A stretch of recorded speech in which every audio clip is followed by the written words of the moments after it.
A favorite eatery in Pembroke gives way to a fast food chain. And Givens Performing Arts Center opens its season with a crowd pleaser. Those stories and new plans for an old dorm next on Carolina News Today.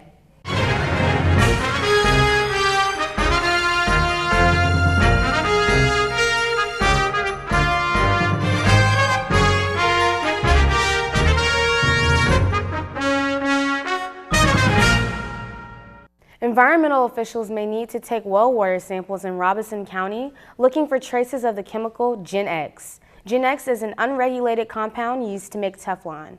The state found Gen X contamination in industrial wells at a plant in Bladen County operated by chemical company Chemours. At a public information session in St. Paul's on Friday, regulators said they will test private wells on 40 properties next to the plant. The state sanctioned Chemours earlier this month and says they are in violation of state groundwater standards. In August, the state had urged Chemours to stop discharging 2 other chemical compounds into the Cape Fear River.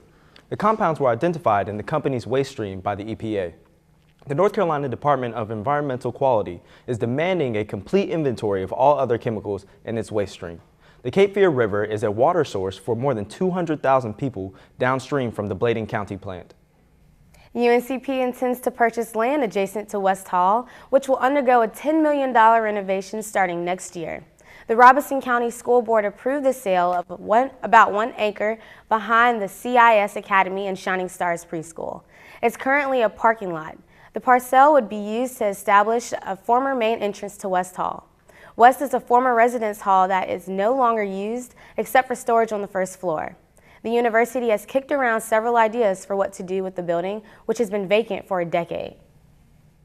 Now is the time for new students on campus to prove they've had their vaccinations, or else they have to stop attending classes.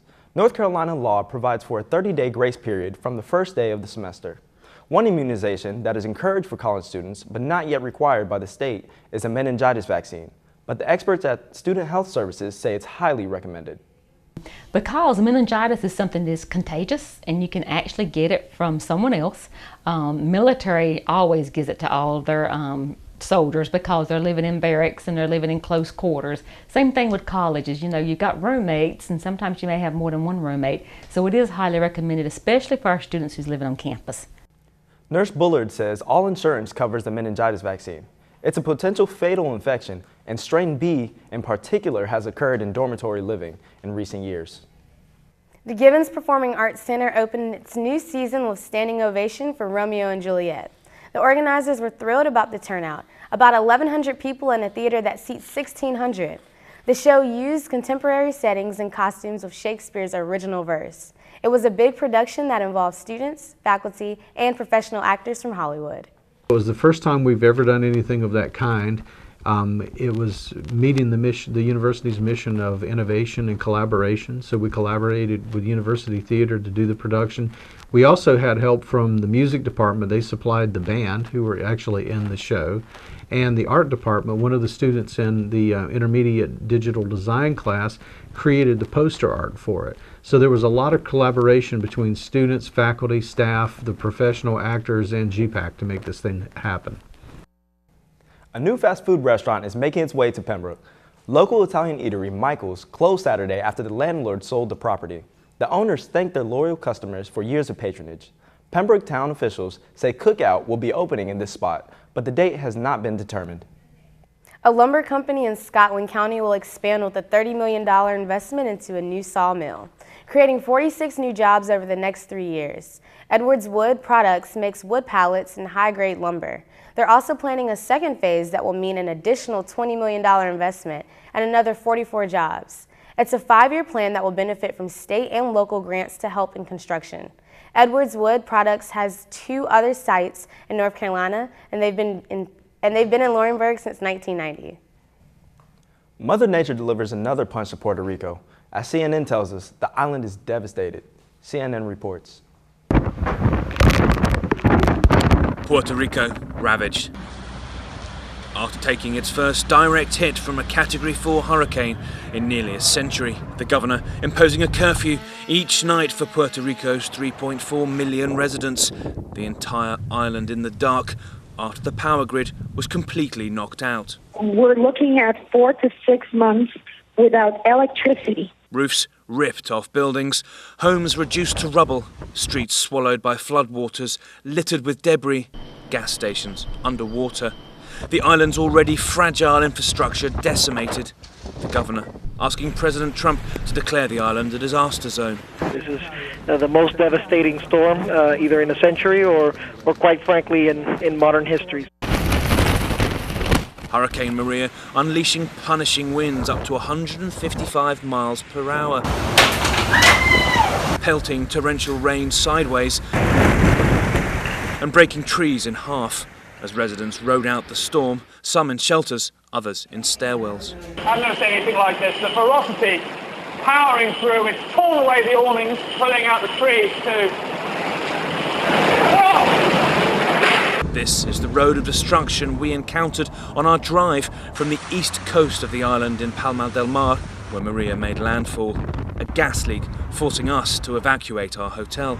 The scale of devastation staggering. The highway littered with dead trees, downed electrical cables and telephone poles, propellers snapping off wind turbines. The closer we got to San Juan, the more dangerous the drive became, water inundating the roadways as we tried to pass. Storm surges of upwards of 5 feet, turning streets into rivers and parking lots into swimming pools. The monster storm devastating much of the Caribbean. The worst of it, captured in these aerial images on the island of Dominica, which took a direct hit from Maria, was a Category 5 storm. At least 14 people are dead, many others still missing. Officials estimating about 70% of the island's buildings damaged or destroyed. A multi-site investigation is underway because of suspected unlawful practices by opioid manufacturers. North Carolina Attorney General Josh Stein is demanding all documents from manufacturers and distributors of these painkillers. Opioids are the most common reason for drug overdose in recent years, and in North Carolina, it's estimated that nearly 4 people a day die from drug overdoses.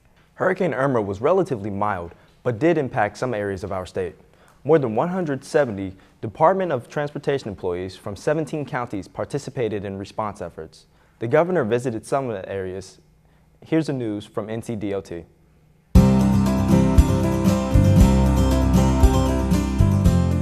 Welcome to this week's edition of NCDOT Now. I'm Carly Alexic. As Hurricane Irma left impacts on our state, more than 170 NCDOT employees from 17 counties in western North Carolina participated in storm response efforts. Heavy wind and rain left hundreds of downed trees in the mountain counties, which blocked numerous roads. In some cases, trees also took down power lines. Crews also responded to a few small mudslides. NCDOT employees used at least 150 chainsaws, plus dozens of large equipment vehicles, including snowplows, to clear small debris. NCDOT crews worked hand in hand with other state, federal, and local agencies. It just shows that we got a great cooperation with not only state forces, federal level as well, and also the local fire department and National Guard and everybody that contributed to getting the roads open. Traffic is able to go back and forth and go to work. Schools are open. It's just a very good success story. Governor Roy Cooper and Chief Engineer Tim Little visited Jackson and Macon counties Wednesday. These areas experienced the most damage. A lot of roads were blocked right after the storm, but people responded very early and very quickly. While all roads are now open, NCDOT estimates it will take more than 1,030 dump truck loads of debris to remove from roadsides, which could take several weeks. NCDOT is also preparing for potential impacts from Hurricane Jose, and we encourage North Carolinians to do the same. And that's all for this week's edition of NCDOT Now. As always, you can stay connected with us on Facebook and Twitter, that's at NCDOT. You can also follow us on Snapchat and Instagram at NCDOT.com. And from all of us at the North Carolina Department of Transportation, safe travels. Fall does mean hurricane season, but it also means back to school, football, and apparently pumpkin spice. It seems like everybody's getting on the pumpkin spice bandwagon. It's a seasonal flavor variety for a whole range of food products, but we've been seeing it earlier and earlier every year. Is it too early and too polarizing? But I still think that pumpkin spice latte is still way too early to be released right now. I mean, it's still summer. It's not even fall yet. Pumpkin spice lattes are a fall thing, and it's just a little bit too mainstream to hear it all the time. I think it's just a little like crazy how they come out with it so soon, and it's really overrated. Personally, I love pumpkin spice lattes, and I think it's a really good return. Personally, I could drink it during the summer if I could. I'm a fan of pumpkin spice lattes. Braves football suffers a crushing blow. And Braves volleyball struggles in conference play. Sports are up next with Dolphus Pearson III.